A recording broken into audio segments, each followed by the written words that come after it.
Hey guys, this is Amandla. I just watched the exchange between Ben Shapiro and Oxford students. He was trying to convince them that their anti-Israel sentiment is wrong.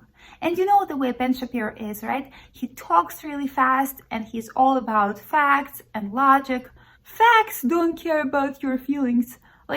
This is the most insensitive phrase anybody ever said in the history of humanity. The only facts I care about are the ones that care about my feelings. But I was so glad to see that he didn't succeed. Those students, they weren't convinced. And I was so proud of them. Oxford students, as well as students in other prestigious universities in the West, stand unapologetically with Palestine. They are the future intellectual elites of the West, and that's great. This isn't a conflict. This is one-sided ethnic cleansing. So, again, I'm just asking you, if based on the numbers, more Germans died than Brits in World War II, did that mean that the British were wrong in World War II? Because they did. Many more Germans died than Brits. Based on the numbers, does that mean that Britain was wrong in World War II? Britain wasn't bombing civilians. For those of you on the conservative side, you need to understand that times change. There is progress. Nowadays, we define intelligence differently. To be intelligent in 2023, you need two things. You need to firmly stand with your preconceived notions despite logic and factual proof, and you need a student loan from a liberal college, preferably from a gender studies degree, although not necessarily. Before we continue, please hit that subscribe button and share this video with family and friends. This is a new channel and more interesting content is coming up. Yes, definitions change. Let's take the term Nazi, for example. It used to be that a Nazi is someone who believes in a totalitarian government, Aryan supremacy, and hates the Jews. That's really complicated. Nowadays, a Nazi is someone who disagrees with blue-haired people like me. The same goes for the term fascist. I'll break it down for you guys and life will make more sense, I promise. Another example is genocide. Genocide used to be defined as the deliberate massacre of entire populations based on ethnicity or religion. As of October 7th, 2023, genocide is defined as defensive warfare during which some civilians die. You can warn civilians to leave. You can uncover missile launchers in hospitals and playgrounds and remove them, and you will still be a genocidal entity. But wait, if a Nazi is someone who disagrees with blue-haired people, then Hitler was who? I don't think anybody was dyeing their hair blue at that time, right? Let me explain some basic things. We, the woke people, believe that human history revolves around power-thirsty groups oppressing the weak and the disadvantaged.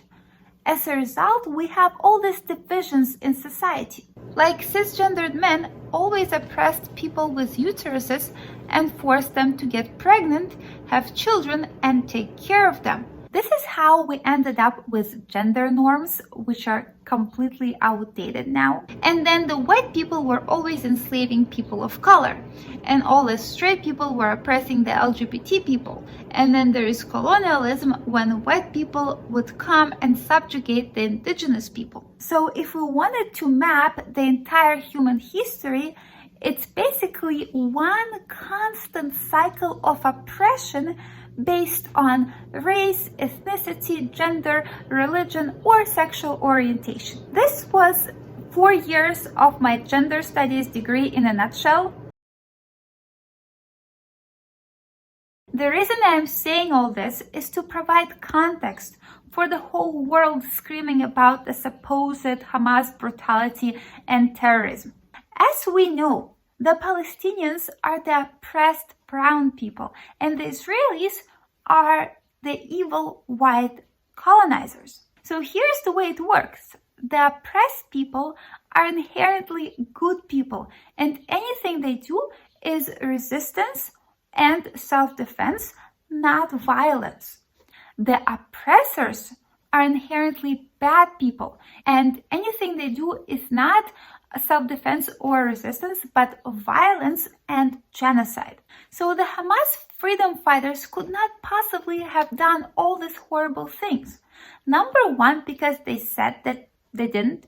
And number two is because they just wouldn't do anything that would ruin this perfect image of the oppressed people that we have in our imagination. They just wouldn't do it to us. You see, the Oxford students understand all this. This is why they know that the images that the Israelis released of people being tortured by Hamas are AI-generated images. And the footage of rape and cheering over dead bodies in Gaza released by Hamas is also fake. And when you watch the news, just remember, any news report that confirms your narrative is automatically true, and anything that contradicts it is automatically false. In general, if you have a narrative that is based on your deeply held beliefs, you can completely ignore and disregard any information that disagrees with it. That's actually a great tip. If you apply it to your life in general, it will save you a lot of aggravation. And the young generation of liberal youth knows it. You have to understand that there is a deep existential reason for why we can't support Israel, given that it's a white colonizing apartheid state. Because if we did, it would destroy the whole oppressor and oppressed narrative, which is the foundation of our belief system. It would suggest that our entire ideology is wrong, that the world is so much more complex, that we're just a bunch of postmodernist morons. And then our world would just come crashing down on us. We would end up in chaos and confusion. We wouldn't know right from wrong. Telling us that all the torture, death, and rape accounts of October 7th are true is like telling Christians that Jesus wasn't real. You can't undermine people's beliefs like that. We need to liberate Palestine from the river to the sea.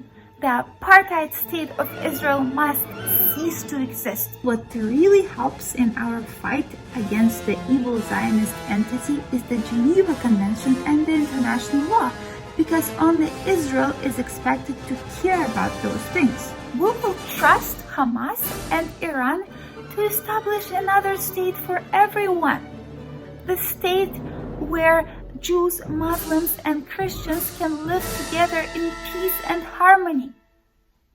In the newly founded Palestinian state, the Hamas freedom fighters will continue their long tradition of supporting women, sexual minorities, and abortion rights. I can literally picture those bearded Hamas members protesting the overturning of Roe versus Wade outside the White House together with us. One might say that having all these beards reinforces dangerous stereotypes about toxic masculinity, but it's really not true. Think about non-binary people. A lot of them have beards, and many of them could be trans women on hormonal treatments. A good person must therefore be always on the side of the victim, but it's not always obvious who the victim is.